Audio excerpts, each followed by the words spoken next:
Bienvenue dans cette revue de presse internationale et on l'entame avec le quotidien Le Temps Suisse.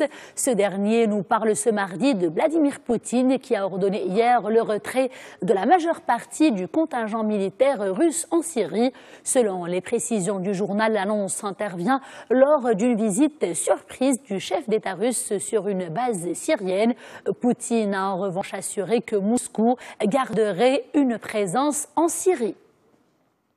Le Soir belge titre pour sa part ce mardi « Netanyahou, pas chez nous ». En effet, les associations locales ont massivement manifesté contre sa venue à Bruxelles. Elles ont en effet protesté dans le quartier européen contre la venue du Premier ministre israélien Benjamin Netanyahou. Ce dernier a affirmé hier dans la capitale européenne que la reconnaissance par Washington de Jérusalem comme capitale d'Israël rendait la paix possible, mais à ses côtés, la chef de la diplomatie européenne, Federica Mogherini, a une nouvelle fois pris ses distances avec cette décision contestée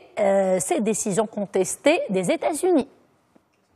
Corse, l'État face aux défis des nationalistes, gros titre ce mardi à la une du journal français Le Monde. Le Monde se penche en effet aujourd'hui sur les nationalistes qui ont triomphé et qui veulent négocier avec Paris. Le journal fait d'abord savoir que la coalition nationaliste corse l'a emporté avec 56% des voix. Le quotidien français Le Monde propose également à ses lecteurs ce mardi un entretien avec le futur président de la collectivité. Ce dernier appelle Paris à ouvrir un véritable dialogue sur ce sujet très sensible en Hexagone. Zoom à présent sur ce sujet qui alimente ce mardi les colonnes de la presse américaine. Il s'agit de cette explosion inconnue, d'origine inconnue, survenue hier au centre de Manhattan. Selon les précisions du quotidien The Washington Post, le maire de New York a précisé qu'il s'agissait d'une tentative d'attentat terroriste.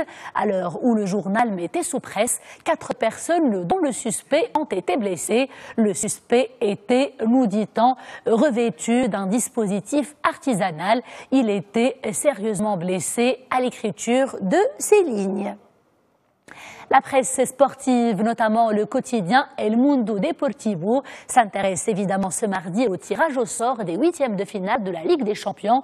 En effet, les choses sérieuses commencent après une phase de poule qui a disqualifié l'Atlético Madrid, Napoli et Dortmund. Les affiches chocs sont désormais connues. En effet, le quotidien espagnol El Mundo Deportivo nous parle surtout du PSG qui a hérité de l'adversaire tant redouté. Il s'agit du Real Madrid, le double tenant du titre. Le tirage au sort offre également une autre belle affiche, à savoir Chelsea-Barcelone. Merci de votre attention et à demain.